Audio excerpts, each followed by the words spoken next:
Por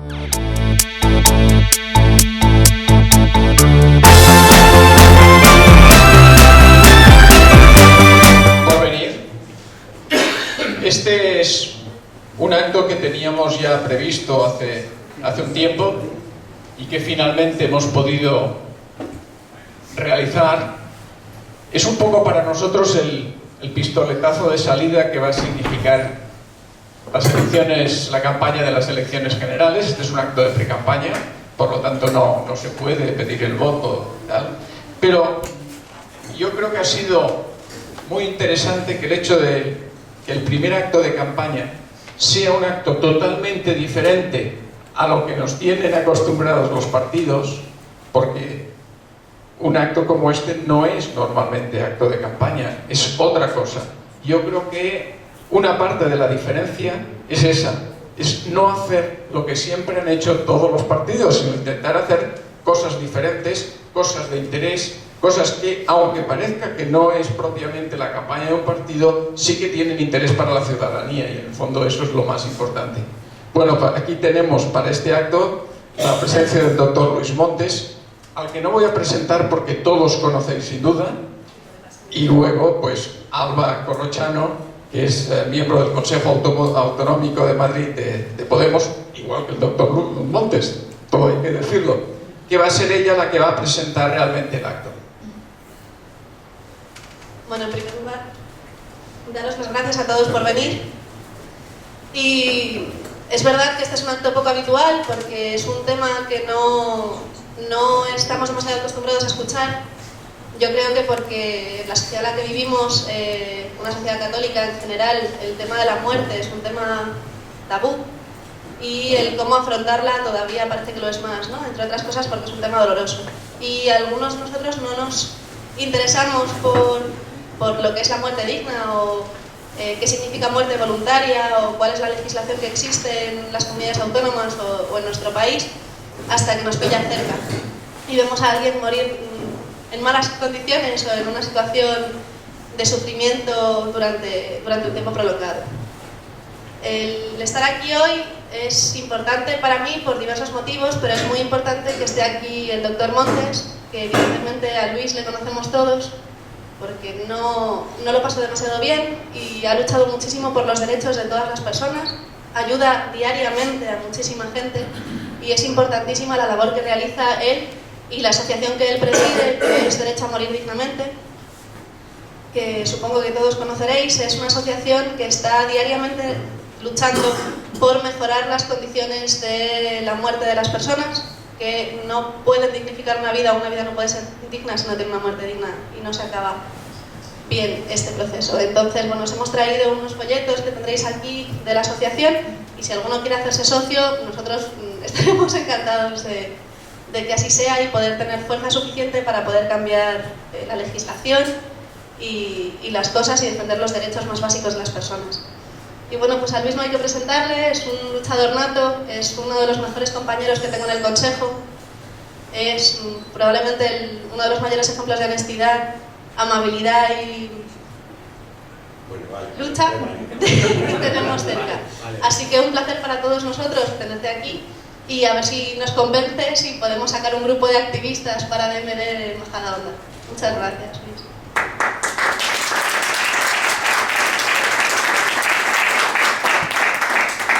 Buenos días, un abrazo fuerte para todos vosotros. Sí que este es un acto diferente, ¿no? Sea de pre-campaña o no campaña, pero sí un acto de algo de derecho, de las libertades de los ciudadanos que vamos a entrar en debate, Yo soy un hombre voluntarioso, creo que vamos a tener una ley de voluntad no mucho más allá de 2 legislaturas. Creo que el debate se va a abrir en esta legislatura si realmente el cambio que pensamos toda la ciudadanía se produce. Bueno, yo lo que suelo hacer es cascarme un rollete y yo resumo de qué hablamos cuando hablamos de muerte digna o de disponibilidad de la propia vida. Luego, bueno, que en estos años de fatal bipartidismo y de herencia nacional socialista tenemos en el ordenamiento jurídico referente a poder disponer de nuestra vida y morir bien. Y al final, lo que es lo que pensamos la mayoría de los ciudadanos con este libro. Voy a intentar hacerlo en media hora, porque lo importante es que el debate, además estando en un círculo de Podemos ampliado, lo importante es la participación, el debate y donde sale de alguna forma la verdad. Que disponibilidad a la propia vida no hay que darle muchas vueltas, ¿no? Quiere decir, si nosotros, los ciudadanos, somos propietarios de nuestra vida, o no somos, ¿no? Ahí el debate, bueno, pues no es una horquilla muy amplia, hay como dos posiciones, ¿no? La posición confesional, la sacralidad de la vida, que piensan que la vida es un bien recibido por ese amigo invisible que nos quiere mucho, que además nos ha dejado el libre albedrío para que nosotros nos podamos gestionar la vida, pero que no podemos decidir el momento de abandonar. Y en la otra está todos los que creemos que no hemos decidido entrar en esta vida, pero nos encontramos en ella como verdad absoluta. Creemos que nos podemos gestionar la vida, creemos que la vida es nuestra y por tanto que podemos decidir el momento en que deseamos apearnos de ella. Estamos las dos partes de esa horquilla de acuerdo en que la vida es el bien graciable fundamental, pero estamos en desacuerdo que si ese bien graciable mejor que tienen los ciudadanos y las personas se convierte en un mal indeseable, tenemos el derecho a abandonar y a finalizar nuestra vida. Bueno, como vamos a hablar en este debate, se va a hablar mucho, bueno, de las formas de disponer de la propia vida. Hay tres formas que todos sabéis, ¿no? El suicidio simple, el suicidio asistido y la eutanasia activa. El suicidio simple todos lo conocemos, es una muerte trágica, es una muerte violenta, es una muerte en soledad y es una muerte que no queremos para ningún ciudadano. No es una buena muerte. Pero además tiene el estigma social de un acto de cobardía. Es un ciudadano que tiene problemas y se abandona porque no sabe luchar contra ello. Tiene encima el estigma de la cobardía y de acto fútil, cuando en realidad es un acto impresionante de ejercicio de la libertad. Pero cuando se habla de buena muerte, se habla de las otras dos formas. Yo me iría contento si entendemos bien lo que es la eutanasia activa y lo que es el suicidio asistido. Sobre todo porque en el debate, las fuerzas interesadas en no abrir el debate lo van a encochinar, ¿no?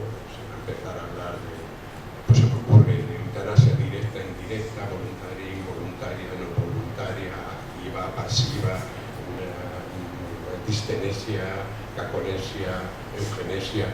Ahí los ciudadanos nos hemos perdido, ¿no?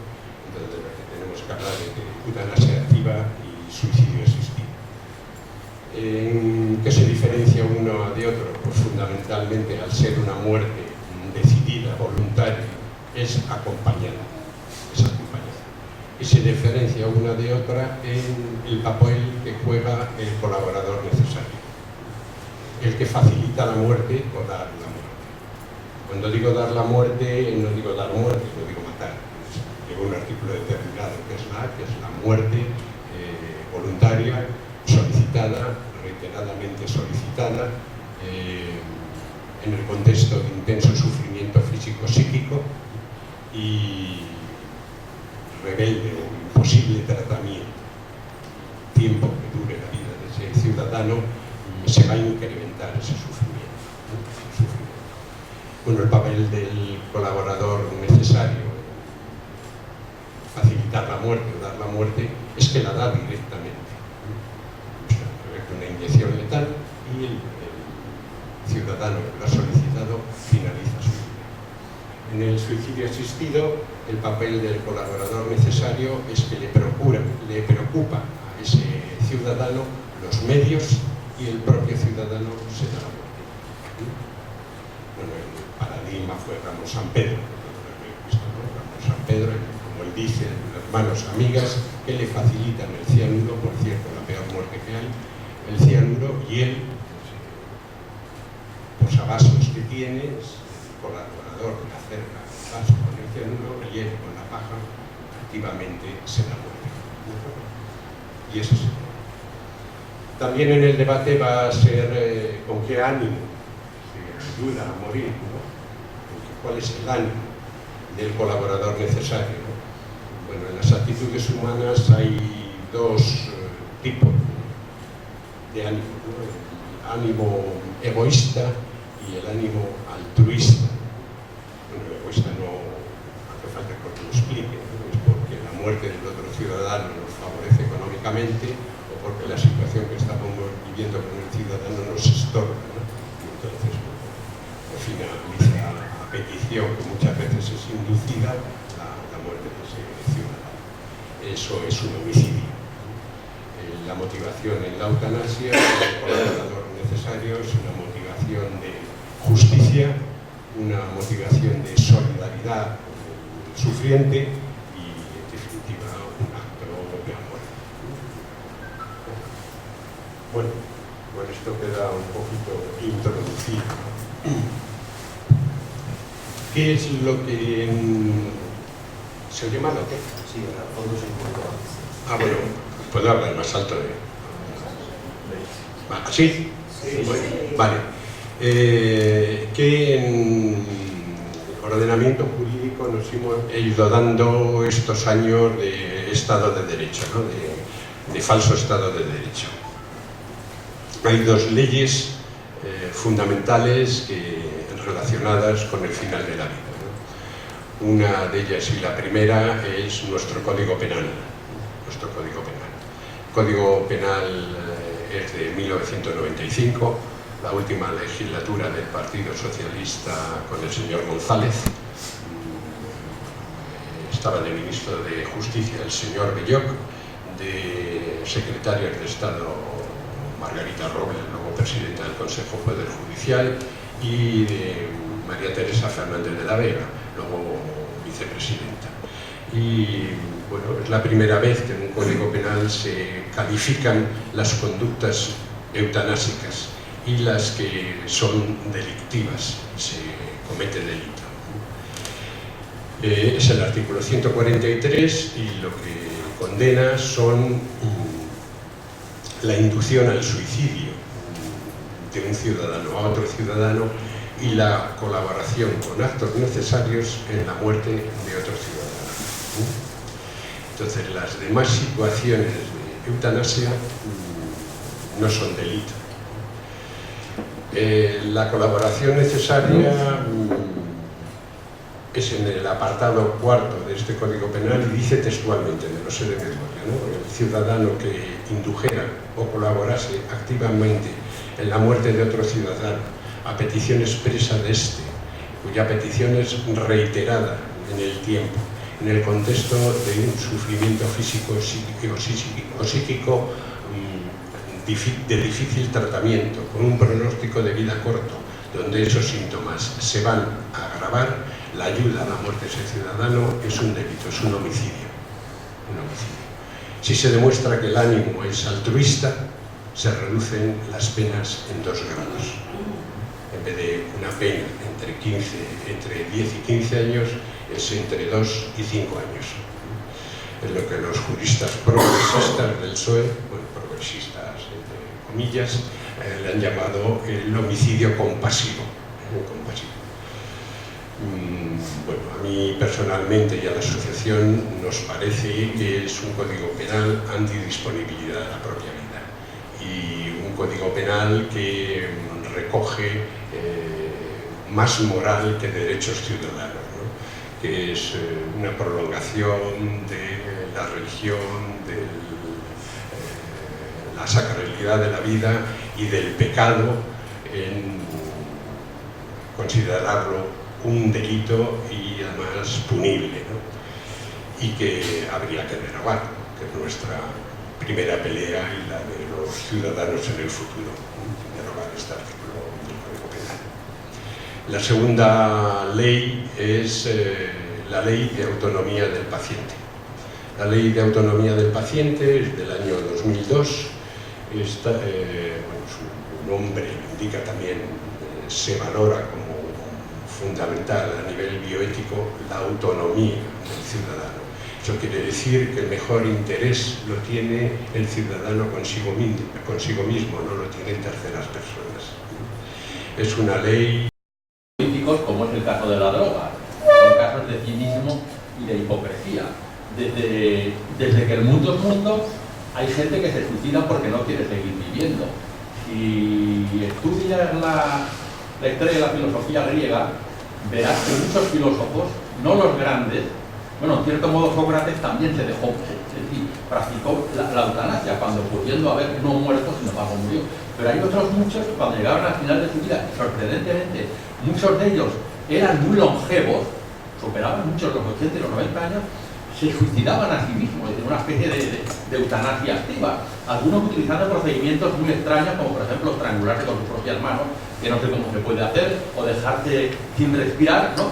Y quiero decir que te puedo dar datos de libros donde viene recogido, o dejando de respirar, que tampoco sé cómo se puede hacer, o lanzándose al Etna, como hizo Anaxágoras, o bien dejando de comer, etc. Es un tema, por ejemplo, que viene desde hace muchísimo tiempo.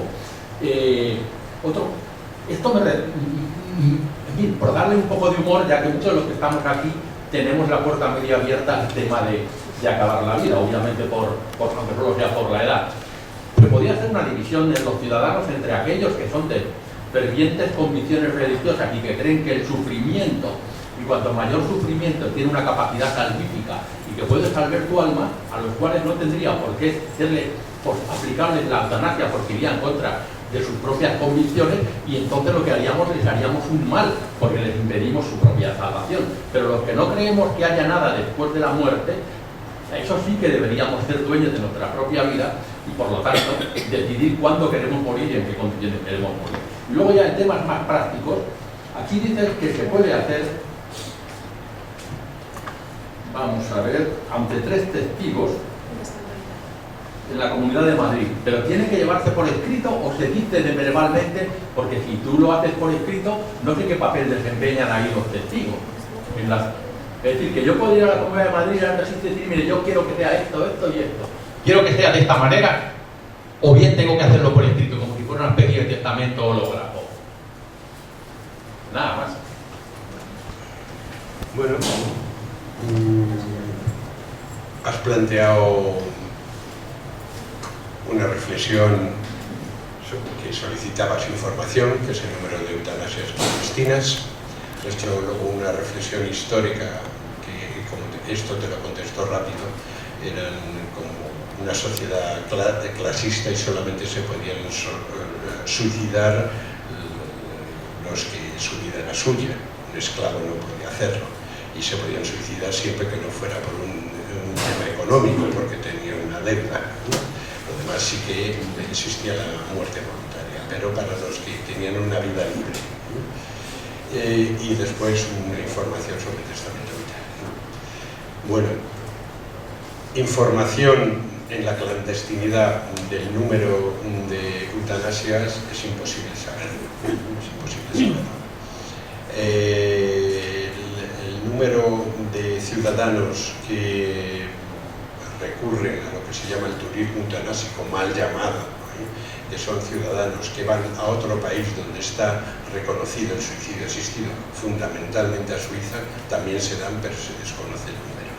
La única información lo ha dado la OMC para oponerse o para su política de desarrollo de los cuidados paliativos, pero considera que está entre el 1 y el 2% de las muertes que ocurren.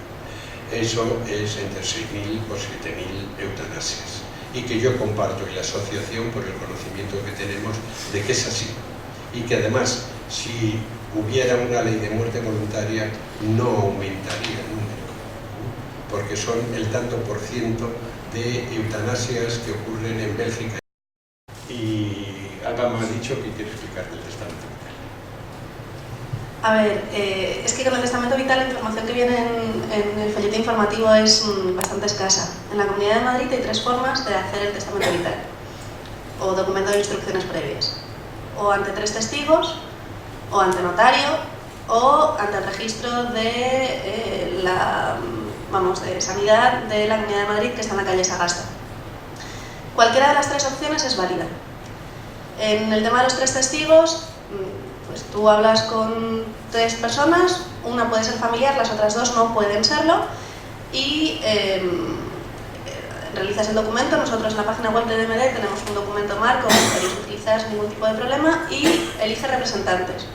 Nosotros recomendamos que siempre se elija al menos uno, pero en caso de que esa persona no pueda estar disponible, que se puedan escoger los 2. Y evidentemente en este caso, como no quedaría recogido en ninguna instancia oficial, para que los médicos puedan acceder a ese testamento vital, los representantes tienen que tener una copia, y está bien que los testigos también. En el caso de los socios de DMD, además, DMD guarda una copia de los testamentos vitales por si nadie pudiera facilitar el testamento al servicio médico y se comunicara a DMD, DMD pudiera hacerlo. En el caso de los 3 testigos es eso, los representantes, los testigos tienen que hacerse cargo de que siempre el testamento vital llegue al servicio médico que esté atendiendo al paciente. Ante notario sería lo mismo, pero evidentemente eso es un servicio de pago. El notario hace testigo y también, por tanto, el tema de los 3 testigos no sería necesario, y bueno, pues tú pagas el servicio y el documento es igualmente legal. Y también los representantes tendrían que hacerse cargo de facilitar ese testamento vital en el caso de que fuera necesario. Y si el paciente es capaz de presentarlo él, estupendo. En caso de que no lo fuera, los representantes legales tienen que tener ese papel. Y nosotros... es cuando él no es capaz. Claro. Porque si tú eres capaz... Si tú eres capaz, eso es. Está en el escrito, pero y quiero que lo registren y ya hasta que me dan fotocopia. No, a ver, para registrarlo en la Comunidad de Madrid, que no ocurre en otras comunidades, por eso además podemos presentar una PNL probablemente dentro de poco en este sentido. En la Comunidad de Madrid hay un documento único que te puedes descargar desde el portal de salud o desde la página web de DMD, que es eutanasia.ws, el apartado de testamento vital, Comunidad de Madrid, te bajas el zip y están todos los documentos que necesitarías. Para el registro lo que tienes que hacer es pedir cita en la calle Sagasta número 6 y en el momento en que te la dan tú vas. No es necesario que lleves el documento de testamento vital relleno porque el funcionario te lo va a preguntar y lo vas a rellenar allí. Lo que sí que deberías llevar es la asignación de los representantes, porque nosotros, ya digo, siempre recomendamos que los haya, aunque el funcionario te diga que no, es bueno que al menos haya uno, y la aceptación de este o estos representantes si no van a ir contigo, y la fotocopia de sus DNIs. Esto sería imprescindible llevarlo al registro el día que se vaya. Para el registro hay un documento único, que es el modelo de instrucciones previas, de documento de instrucciones previas de la Comunidad de Madrid, en la que tú vas marcando unas opciones que ellos mismos te presentan. Y tú vas diciendo si esa opción quieres que se marque o no quieres que se marque. Nosotros recomendamos que, por ejemplo, el punto 3.5 no se marque, porque lo que viene a decir es que todo dependerá del criterio médico. Por tanto, independientemente de lo que hayas marcado en los puntos anteriores, solo marcando ese punto estás desmarcando todo, invalidas todo lo anterior. Y en el documento de la Comunidad de Madrid, que es un documento único en el que tú vas escogiendo opciones, hay algunas que son muy básicas, por ejemplo en el punto 1 entero o el punto 2 entero y el punto 3 hasta el punto 4 relativamente, pero sobre todo el punto 1 y el punto 2 básicamente hay que marcar todas las opciones. Y luego ya el resto de los puntos son personales, qué quieres que se haga con tu cuerpo en el momento del fallecimiento, pues que se done a la ciencia o donar mis órganos, o es algo absolutamente personal, o si quieres o no que en el momento en el que te vaya a llegar la muerte te trasladen a tu casa, a tu domicilio, y morir en casa en lugar de en el hospital. Eso es absolutamente personal. Y luego habría el último apartado, que sí que es otras instrucciones, es donde tú puedes complementar o aumentar las cuestiones que tú consideras. Dentro de lo que es DMD, también en los mismos documentos, la página web que he dicho, se recomiendan unos puntos para complementar este testamento vital y hacerlo un poquito más defendible, o que realmente defienda todos los derechos del paciente en el momento de... ¿Y los médicos qué opinan sobre la eutanasia? Ahí, si no os parece, vamos preguntando a los demás. Luego... ¿Hasta qué punto están obligados los médicos a hacer caso a ese testamento vital? Yo me comprometo con la asociación de DMD, si estáis muy interesados, porque parece que todos vamos a entrar por el testamento vital en la pregunta, es hacer un taller. Yo creo que es lo mejor hacer un taller con los documentos y ver cómo se hace. Así que si luego queréis, se caja una hojita y si salen 15, 16 personas que quieren hacer un taller, lo hacemos. Bueno, ahora te contesto. Vamos a ver, vivimos en una sociedad contractual, por lo menos así se plantea, ¿no? Para todas las cosas es el contrato, desde el de matrimonio, al de la luz, al de la telefonía móvil, ¿no? Bueno, el testamento vital es un contrato que hace el ciudadano con la administración y es norma de obligado cumplimiento. El problema es que el testamento vital entra cuando yo no lo puedo defender, porque mientras yo soy autónomo y competente, no me hace falta el testamento vital. ¿De acuerdo? Entonces, cuando entra el testamento vital, yo no lo puedo defender. Por eso la necesidad de nombrar al representante. Y el representante es el que tiene que hacer en el papel de representación de tus valores que has dejado expreso en el testamento vital, el hacerlos valer. De ahí la importancia del coraje, porque todos los derechos hay que pelearlos. Los derechos que no se pelean se pierden. Y es el que va a hacer valer los deseos y la planificación de tratamientos que tú hayas deseado para esa situación. Es norma de obligado cumplimiento. Y en el caso de los niños, como hemos visto ahora casos de niños, los padres no tienen, o sea, vamos a ver, la vida del niño, los padres pueden defenderla o decir, o es cosa de los médicos, como hemos visto en algunos casos. Bueno. O sea, ¿hasta qué punto? Porque es que los médicos, aparte de todo, yo pienso que desde tu caso tienen muchísimo miedo. Muchísimo. O sea, ya ha hecho mucho daño el miedo que tienen ahora de pasarse y que les metan puro de ese calibre. Muy bien. Bueno, vamos a ver. Yo creo que lo de los niños viene un poco inducido por el último noticia periodística que fue el caso Andrea, ¿no? De la niña. Sí, hay muchos, claro. Vamos a ver, hay tres situaciones de conductas eutanásicas que no he hablado de ellas. Yo, para que las entendáis, los llamo permitir la muerte, ayudar a morir y facilitar la muerte. Yo me he centrado más en facilitar la muerte. ¿Qué es permitir la muerte? Bueno, pues permitir la muerte es siempre que el ciudadano va con ese desequilibrio de salud, tiene un derecho fundamental, que es el del auxilio terapéutico. Después de llegado a un diagnóstico de irreversibilidad y de no recuperación del equilibrio mínimo de salud, permitir la muerte es todos los tratamientos que se han puesto activos de sostén vital, retirarlos y que la propia enfermedad permita que finalice la vida del ciudadano. Lo de ayudar a morir es la situación en el estado final de la vida, que todos conocéis que es el periodo de agonía. El periodo de agonía puede ser un periodo en donde el ciudadano se va apagando, lo dicen por ahí mucho, ¿no? Era como un pajarito, fue respirando y el pajarito de pronto dejó de respirar, ¿no? Eso ocurre en muy pocos casos. La agonía suele ser una situación de intenso sufrimiento. Bueno, el tratamiento de los síntomas que presenta, que puede ser desde dolor, angustia, irritabilidad, bueno, no voy a seguir con síntomas, ¿no? El tratamiento de estos síntomas, aunque haya que inducir un coma para pérdida de conciencia, eso es lo que se conoce como sedación paliativa terminal, es también, igual que permitir la muerte, buenas prácticas médicas. Entonces, los médicos que no cumplan eso hacen una mala práctica médica. Pero también lo digo, que en este país te mueres bien o te mueres mal dependiendo del médico que te toque, de la sensibilidad del médico que te toque, ¿no? Pero bueno, tenemos un ordenamiento jurídico donde pelear esos derechos, ¿de acuerdo? Lo que no vamos a poder pelear es que, oiga, mire, yo no aguanto más, por favor, acabe conmigo con una inyección letal, porque no están dentro de tus derechos.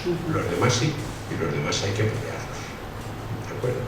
Pero pelearlos es que te cambien el médico por una conversación, al jefe de hospital, al director de la residencia, todo por registro, al juzgado de guardia, a tener testigos de las palabras que ha recibido ante los síntomas de sufrimiento, etc. O sea, organizarse. Claro, eso es muy difícil. Organizarse una pelea individual con la administración, pues, y sin asesoramiento, perdura. Gracias.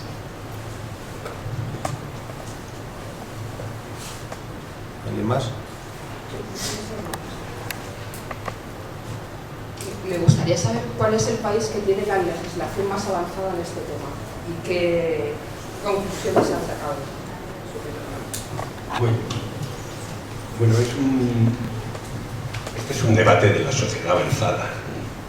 Tengo una hija cooperante que está en Mozambique, y en Mozambique, con la edad media de los ciudadanos de Mozambique no llega a los 40 años, ¿no? Y además el 15% es seropositivo y transmite la enfermedad. Bueno, las reivindicaciones de esa sociedad es la buena vida, procurarse una buena vida. En los países avanzados, donde bueno, nos intentamos, en comparación, procurarnos una buena vida, el problema que nos preocupa es la buena muerte, que se acompañe de esa buena muerte. Y este debate está en toda la sociedad occidental. ¿Qué países ya se han dado una ley de muerte a petición? Bueno, hay dos tipos de legislaciones. Unas son las que se han decidido por el suicidio asistido, que, bueno, el requisito para su cumplimiento es la terminalidad. La terminalidad es para aquellos enfermos que tienen un proceso claro de terminalidad y son competentes. Esos suelen ser Basel, Inglaterra, es Suiza y es en Estados Unidos los estados que ya lo tienen aprobado, que son 6. La otra situación de los países que se han decidido por la eutanasia activa,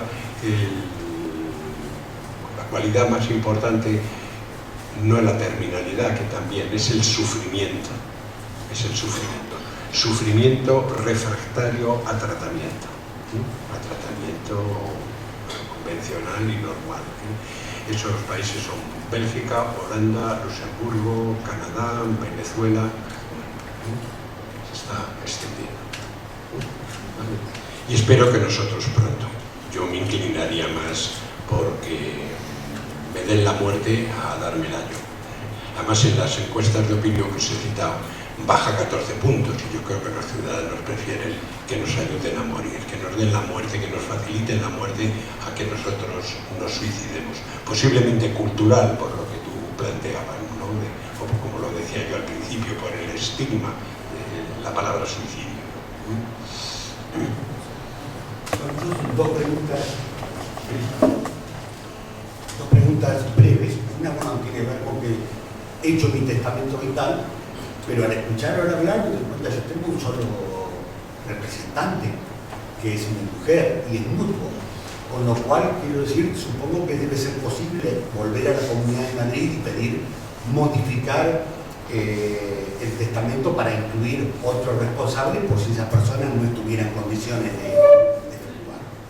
Y la otra pregunta era sobre este tema que has mencionado al pasar, mal llamado, como dices tú, el turismo eutanásico o el turismo suicida, el tema de Suiza, que ha salido en muchos medios, se ha visto mucho. Quería saber si podría dar más información. Bueno, Sí, el testamento vital es un documento que se puede anular y cambiar por la parte quien lo registra. Puedo cambiar de representantes, puedo incluso pedir el testamento vital y ante el funcionario romperlo y punto, porque cambio de opinión. O sea que todo eso que tú planteas se puede hacer, ¿de acuerdo? Luego me decías de que te informara de Suiza, del suicidio asistido. En Suiza hay dos organizaciones, una es Dignitas y otra es ESIT. ESIT es una clínica que es para el suicidio asistido para ciudadanos suizos, y Dignitas admite ciudadanos de otros países. La palabra turismo eutanásico ha sido puesto por los grupos pro vida para denigrar la palabra, ¿no? El mayor conocimiento que vino de ello es, pues, sobre todo por los reportajes y las informaciones que salen permanentemente en la BBC o en Telegraph, ¿no?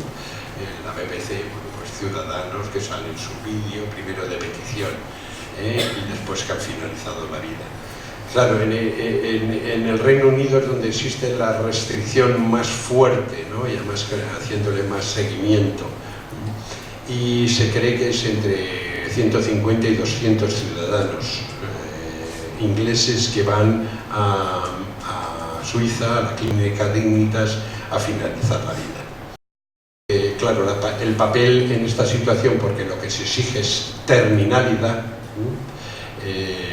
el colaborador necesario se hace no necesario, imprescindible. Es la ayuda para salir de casa, montarlo en el coche, llegar al aeropuerto, subirlo al avión, bajarlo del avión, alquilar un coche, llevarlo a la clínica del cantón de Suiza. Bueno, el colaborador necesario es imprescindible. A la vuelta a Inglaterra se le abren unas diligencias previas. Y como Ramón Maneiro, no se realizan juicios, ¿no? Eso ha llegado a plantear al fiscal general del Estado en Inglaterra de que están haciendo el ridículo, ¿no? El ridículo más espantoso, porque luego no hay ninguna denuncia particular o acusación particular, entonces por eso no se celebra ningún juicio oral, ¿no? Se acaba de debatir en Inglaterra este tema con una ley que ha planteado un diputado del Partido Laborista.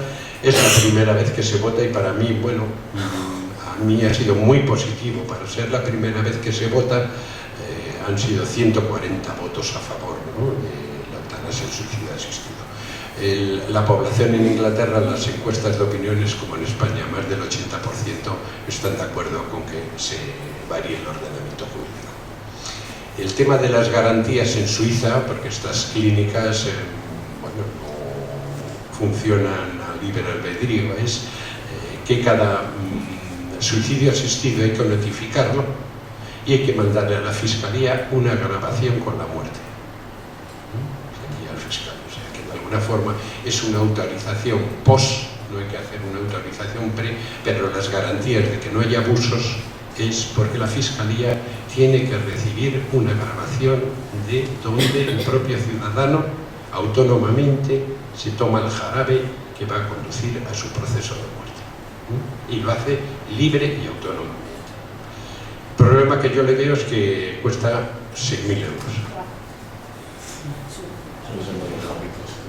Te he pasado la mayor información que tengo, no te puedo pasar más. Yo quería hacer una pregunta, temas personales. He visto morir a mis padres de muy mala manera. En esa nueva ley de que eres tan optimista, que yo creo que con la Iglesia va a ser muy difícil, ¿se contemplaría el caso de que alguien, por ejemplo, no dejase ningún testamento ni nada y tuviese una muerte horrorosa y los familiares pudiesen hacer algo para que se le adelantase la muerte o cualquier otra cosa? ¿Se podía contemplar ese caso? Sí, claro. Vamos a ver, cuando se llega a ese proceso final de la vida, que es la agonía, normalmente alguien te le informa que es así, o sea, no se llega, es un médico o está en una institución sanitaria o es un médico de cabecera en tu casa, ¿no? Bueno, mi experiencia personal es que cuando das la mala noticia que se ha entrado en el proceso de morir, es que ya ningún tratamiento se le dice, pero no se puede hacer más, está fracasando el tratamiento activo, ¿no? La respuesta de la mayoría de los familiares es que sí se puede hacer más, y es que el familiar no sufra. Es una petición universal. Si esto es irreversible, es que no sufra. Si usted me está diciendo que sea irreversible, que no sufra, ¿no? Y bueno, sí sugerir que le sean tratados todos los síntomas. ¿Cómo? Pues decir, bueno, porque era lo que deseaba. Yo he recibido a la pregunta ¿y por qué? ¿No? Por curiosidad, ¿no? A mí las que más me han convencido es de porque mi madre o porque yo soy republicano y ella era republicana. No sé si con lo que te digo, es que son los valores, que es la libertad, así no hubiera querido vivir, y punto. Es una buena razón con decir que soy republicano, ¿no? ¿De acuerdo?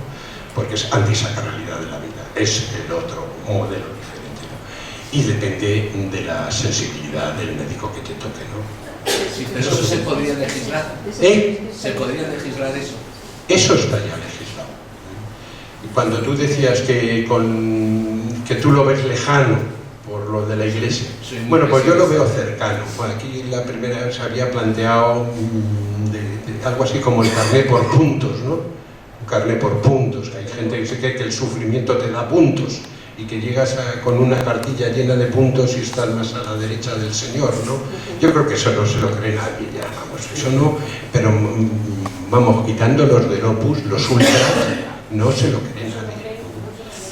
Quiero decir, quien tiene una confesión religiosa es porque cree que es una moral privada, que le viene bien, pero que el sufrimiento glorifica y que el sufrimiento te da puntos para estar a la derecha del Señor, no se lo cree nadie. De las encuestas, el 80% hay mucho confesional y hay mucho votante del PP.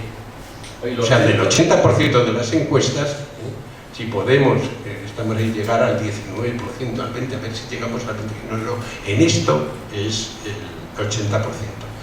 ¿Por qué con esa incidencia no? La pregunta sería, ¿por qué no se ha legislado antes? ¿Por qué no se legisla?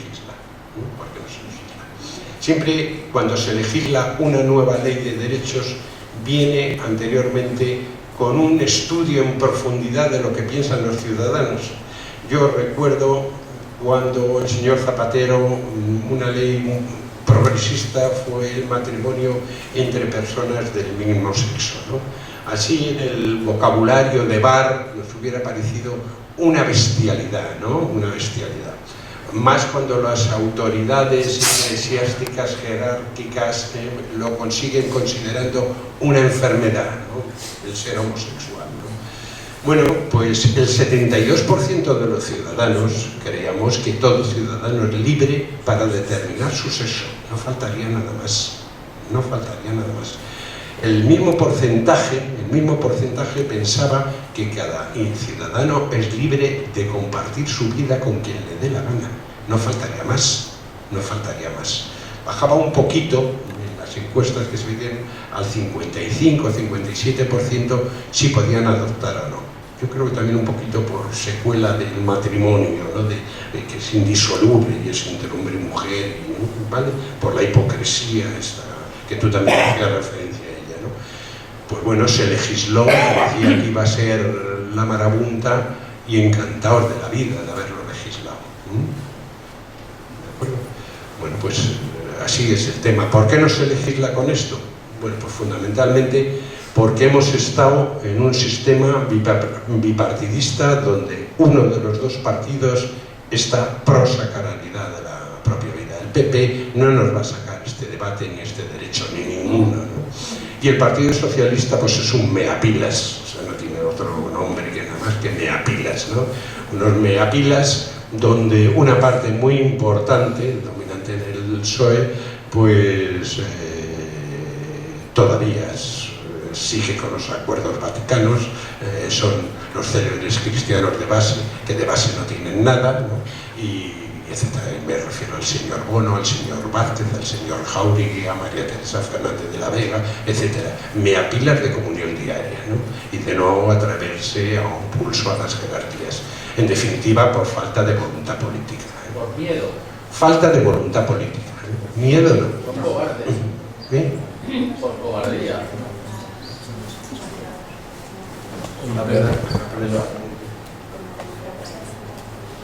Oye, perdona, es que creo que me he explicado mal. Vamos a ver, no es la agonía. Mi madre estuvo 5 años sin poder hablar. Solo tenía 2 funciones, respirar y comer por un tubo. Ha estado así como 4 años. Nosotros no podíamos haber hecho nada. No tenía testamento vital. La llevamos a una residencia que me da la sensación de que le mantenían viva porque cobraban dinero. Es ese caso. Vale, Si ahora te jurídicamente hay algún método o en la prueba ley, es que creo que me he explicado yo mal. Bueno, pues tu madre, con la situación que has explicado, es un estado claro de terminalidad. La terminalidad en un Alzheimer o en un Parkinson de larga evolución es cuando no se puede tragar. Es un síntoma de terminalidad. Para la colocación de una sonda nasogástrica, eso es un método de sostén vital. Y te tienen que pedir permiso. Tú tienes que autorizar la colocación de la sonda. Tú te puedes negar. Ningún procedimiento médico se puede hacer sin consentimiento. Consentimiento en la hojita azul. Cuando te vas a operar de juanetes, te dan una hojita. Pues es para todo tipo de procedimiento, ¿no? Si, bueno, por una situación de intentar recuperar el equilibrio de salud, que hace falta la alimentación unos días, así se plantea, y luego se quedan 4 años con ella, 4 años con ella, puedo solicitar la retirada de la sonda. Eso es lo que hicieron los padres de Andrea. Claro que sí. Puedo rechazar el tratamiento. Como ella no lo puede hacer, ¿quién lo hace? El representante, y los representantes son los familiares.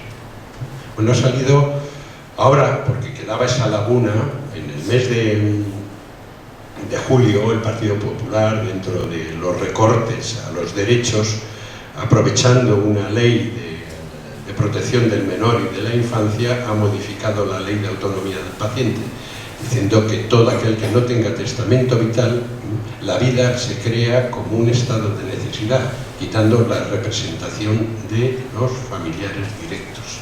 Y se reclama, por parte de los familiares que no quieren, que decida un juez.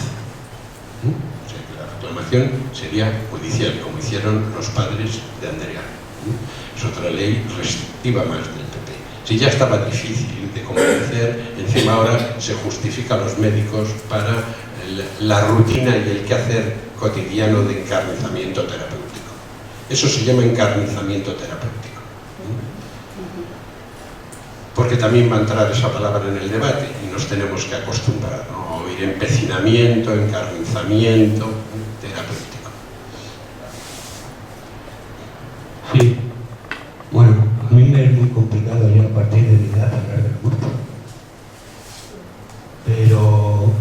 Pero lo que sí pienso es algo muy importante que mi compañera y yo sí que hemos hablado.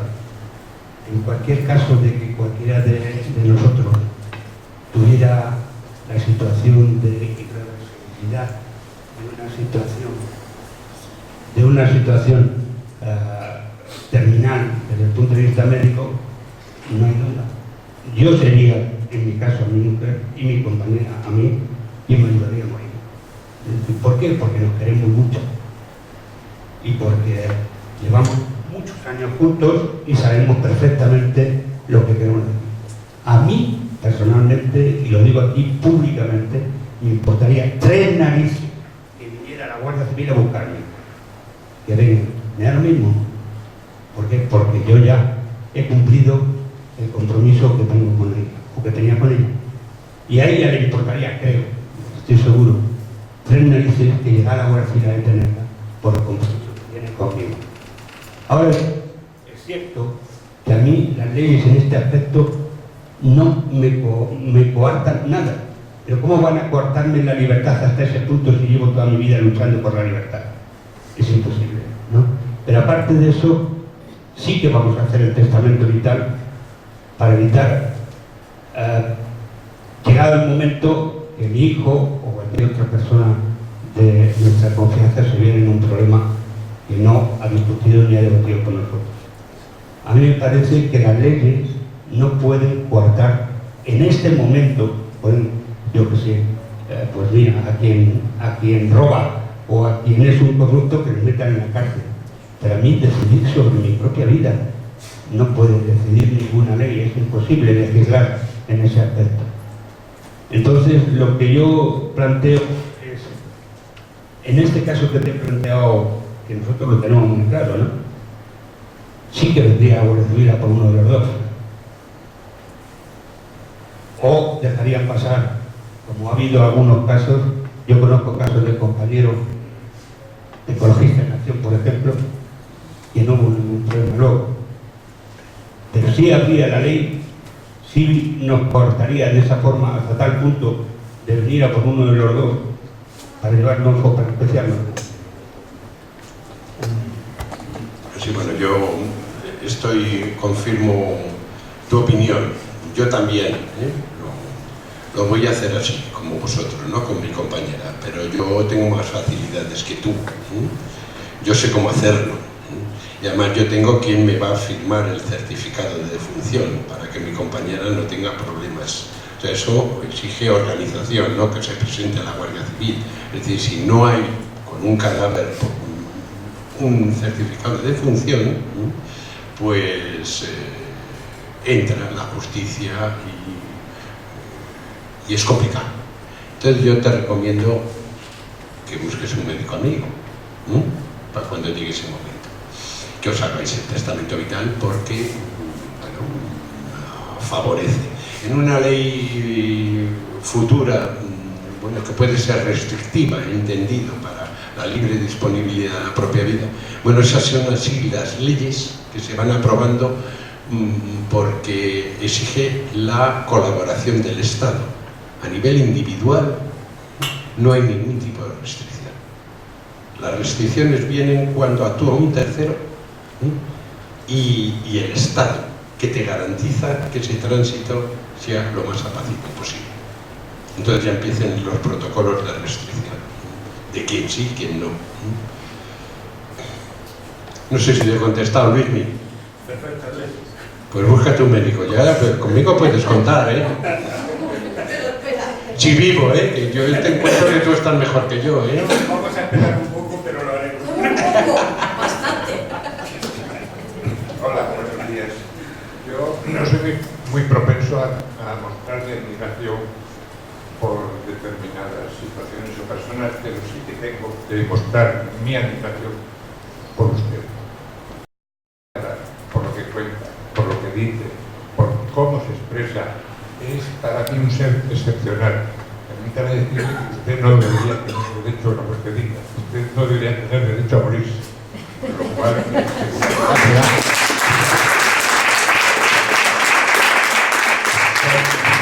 seguramente no será fácil de cumplir. Bien, digamos, usted habla mucho de las encuestas y parece ser que la población encuestada, la población española, es favorable a los movimientos, digamos, de progreso respecto a la situación de la muerte o de la muerte digna.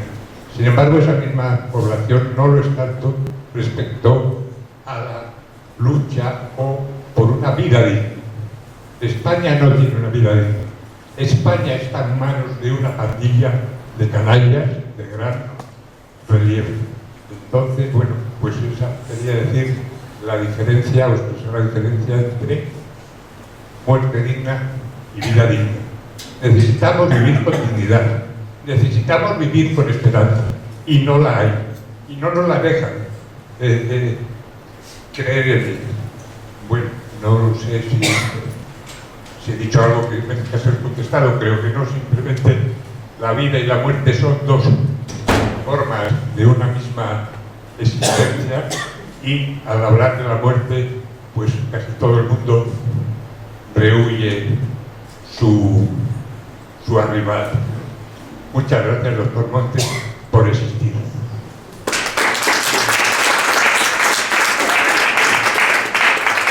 decirte que tu deseo ha sido muy amable, pero es de las pocas verdades absolutas que existen, que tú te vas a morir y yo no.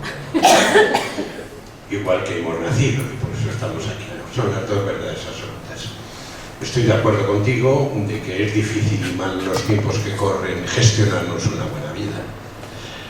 Pero es fundamental, yo creo que lo que diferencia y además a lo que tienen más miedo y lo que nos cambia de súbditos a ciudadanos, es la libertad de decidir sobre mi vida. Lo dicen y lo expresan claramente. Una sociedad de potencialmente suicidas sería ingobernable.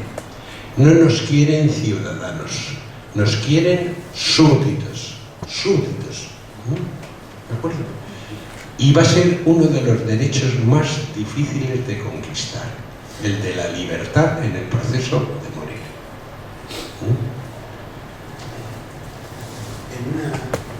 Al hilo de esto, en una reunión como esta, en la que obviamente se habla de la muerte porque es el tema que nos ha reunido, simplemente quería decir que yo creo que este es un acto de amor a la vida y que si me interesa tener una muerte digna y que las personas queridas tengan una muerte digna, es precisamente por amor a la vida, que no es otra cosa que general. Es más fácil incluso que este tema exista en lo que yo conozco, incluso por mi trabajo, en gente que tiene amor a la vida.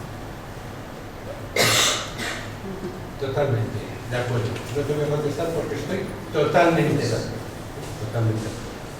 En el caso de una persona que esté incapacitada, que tiene un tutor, y entonces el tutor es el que tendría que hacer el testamento vital. El tutor en este caso ejerce de representante, al tener legalmente ya el derecho es el que puede decidir, no es necesario que haga el testamento vital. El testamento vital lo hace una persona para sí misma, pues que en un momento está incapacitada para poder decidir por sí misma. En este caso ya está incapacitada para decidir por sí misma y el tutor tiene esa potestad para hacerlo. Ejerce ya legalmente como representante. Ejerce como representante, pero decide los tratamientos y decide...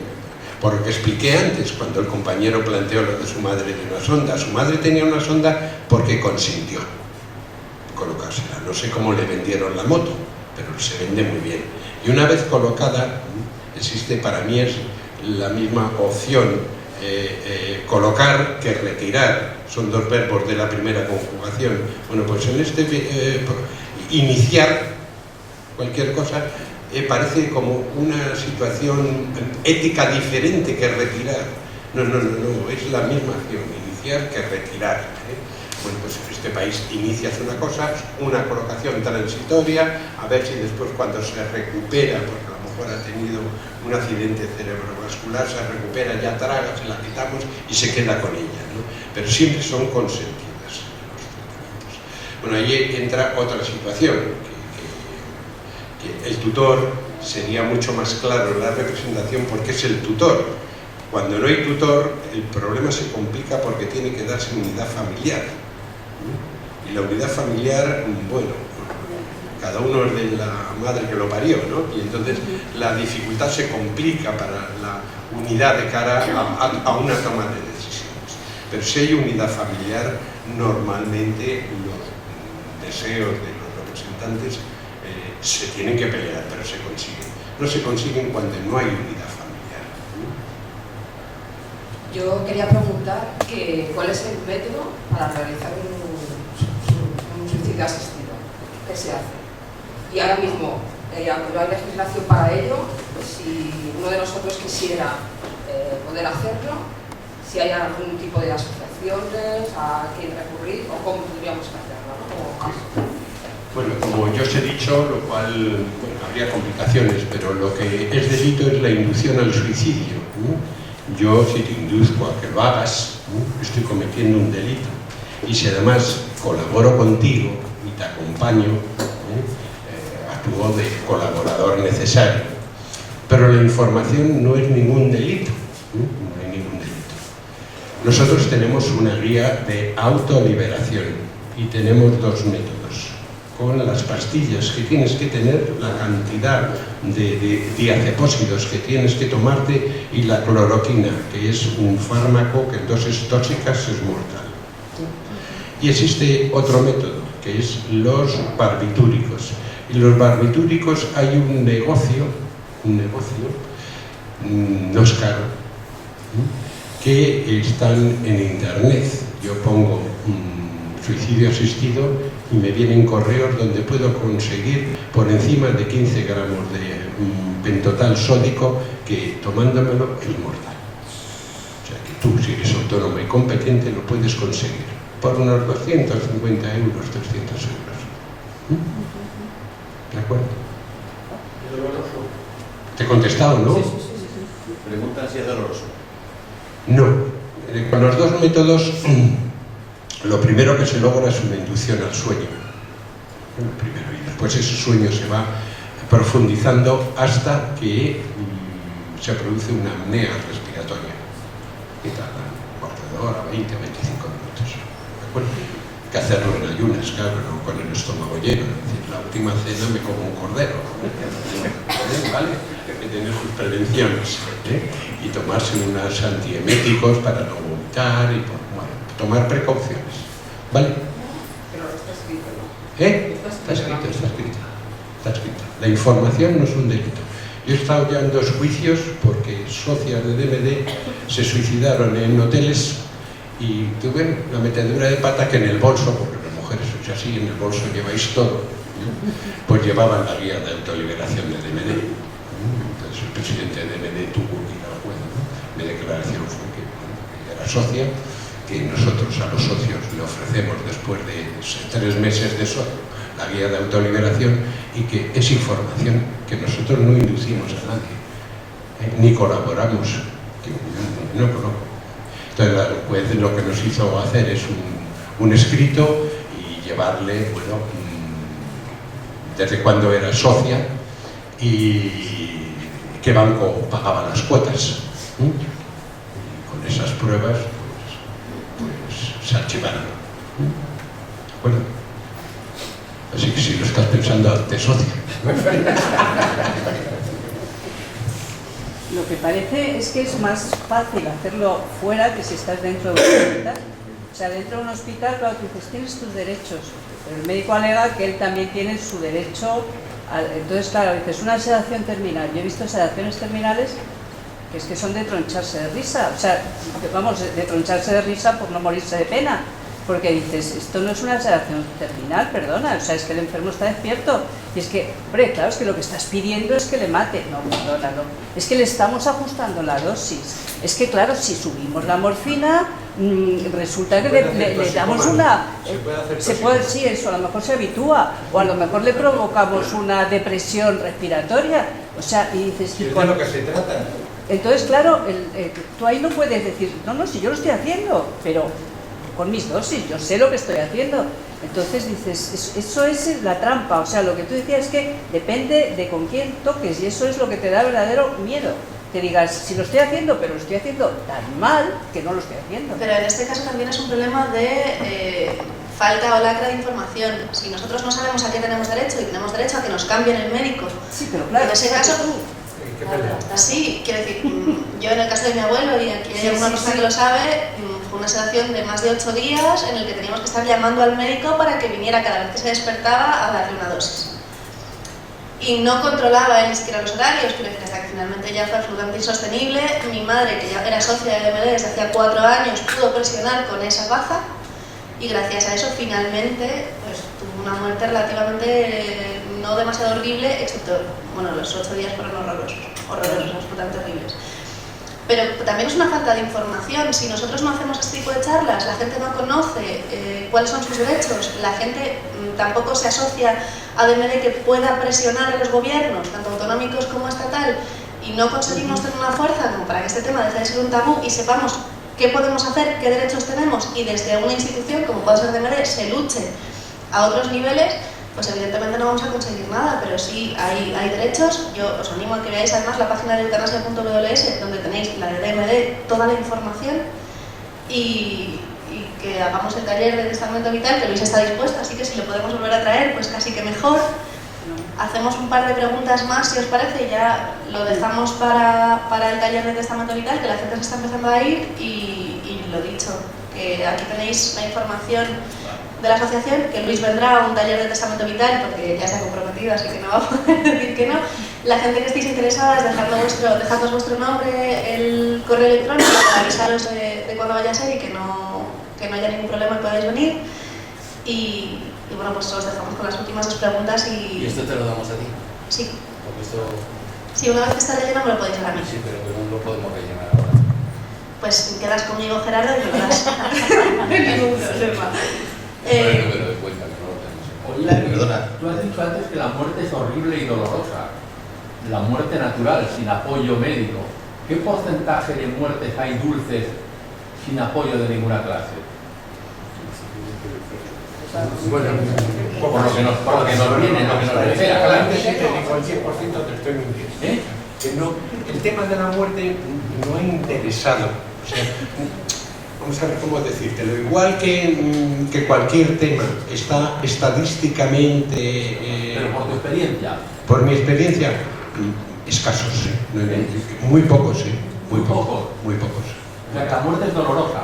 Para el que No, dolorosa, es un tránsito, bueno, donde hay unos síntomas que son terribles. O sea, estás respirando con un trabajo respiratorio excesivo, están los estertores promortem, estás centrado en tener que respirar como una situación de necesidad fisiológica. Es un estado tremendo. Eso es el estado final de la vida, ¿no? ¿De acuerdo?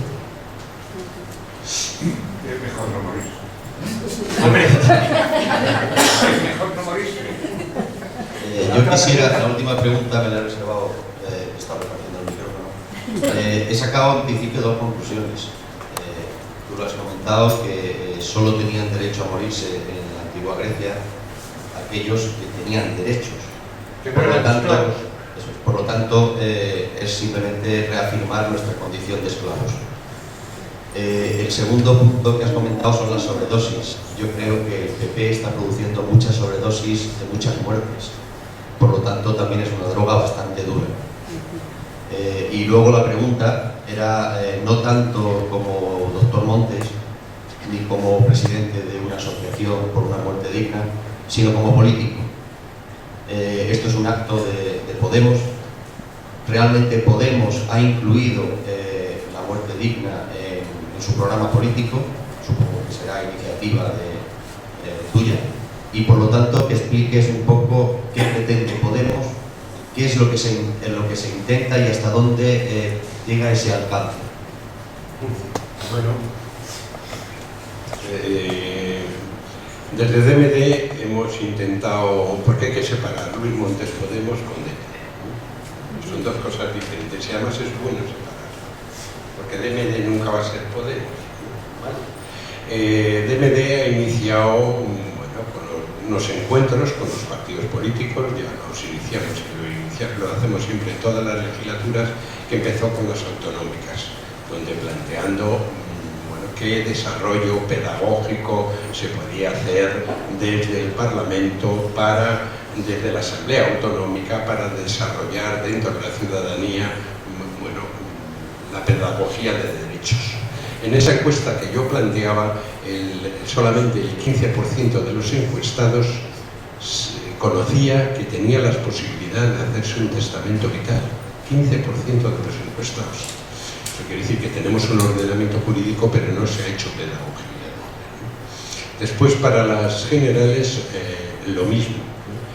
Bueno, han incluido en el programa, tengo que decir, que desde el año 98, en las diferentes legislaturas, que creo que ha habido 1, 2, 3, 4, esta es la quinta legislatura, Izquierda Unida, después Izquierda Plural, ha dado siempre una ley de disponibilidad de la propia vida para debate, o sea, 5 veces.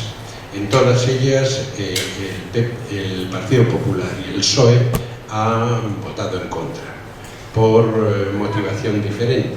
El PP porque no hay necesidad y porque no se puede hacer una ley de eso, y el PSOE porque había que desarrollar las alternativas al tratamiento para que la gente escogiera en libertad. O sea, universalización de los cuidados paliativos. Eso es una falacia, porque después no los desarrollamos, ¿no? Bueno, y Podemos lleva en el programa hacer una ley de disponibilidad de la propiedad. El problema es que sean mayoritarios. La última que yo estuve en la tribuna arriba fueron 23 votos a favor. Votó todo el grupo mixto, RC, Izquierda Plural, y se abstuvo el PNV. Todos los demás votos de la Cámara fueron en contra de una ley de disponibilidad de la propiedad. Esperemos que cambie.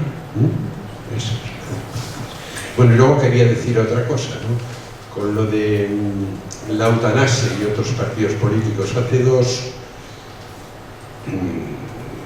o tres días oí que le preguntaban a nuestro querido Albert Rivera, que ya no solamente hace falta que nos den una estampita para ponerla en el embozo, ¿no?, de ahí de la cama y lo veamos ya antes de conciliar el sueño, ¿no?, que pensaba de la eutanasia, y declaró que estaba de acuerdo con la eutanasia pasiva. Por eso os dije lo que vamos a oír de muchas cosas, ¿no? Entonces, bueno, es una broma, ¿no? Pero con mi compañera me dice que la eutanasia pasiva, y digo, hombre, es lógico, es coherente. Si está por los copagos, por quitar medicamentos, pues la eutanasia pasiva es que los mayores no vamos a poder comprarnos los medicamentos y nos vamos a morir. ¿Qué mejor forma de eutanasia pasiva? No está mintiendo, ¿no?